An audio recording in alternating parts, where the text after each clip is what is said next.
Senator Mike Lee, RUT, called the Trump administration's Iran briefing the worst he has ever had, and Fox News cut away from his remarks. Lee said, the briefing lasted only 75 minutes whereupon the briefers left. This is not the biggest problem I have with the briefing, which I would add was probably the worst briefing I have seen, at least on a military issue, in the 9 years I have served in the Kuwait Senate.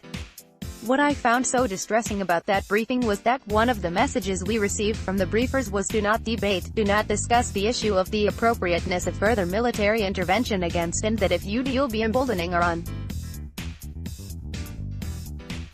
I find it insulting, and not personally but to the office that each of the 100 senators in this building happens to hold. It is not acceptable for officials within the executive branch of government, I don't care whether with the CIA, with the Department of Defense or otherwise, to come in and tell us we can't debate and discuss the appropriateness of military intervention against Iran.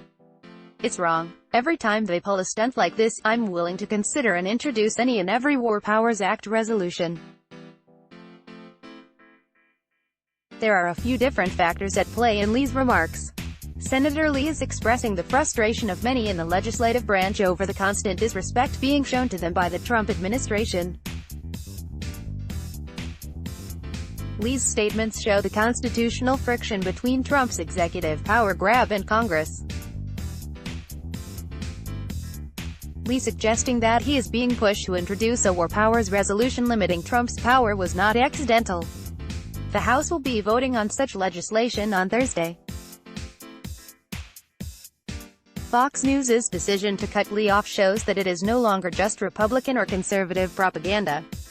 The network has changed to being Trump propaganda, and anyone who criticizes Donald Trump, Democrat or Republican, is at risk of having the plug pulled on them. Senator Lee was correct to be angry. Nothing less than war and peace are at stake in this conversation. Trump doesn't get to tell Congress what they can and can't do, and when a Republican speaks out against the president, Fox News cuts away from their remarks.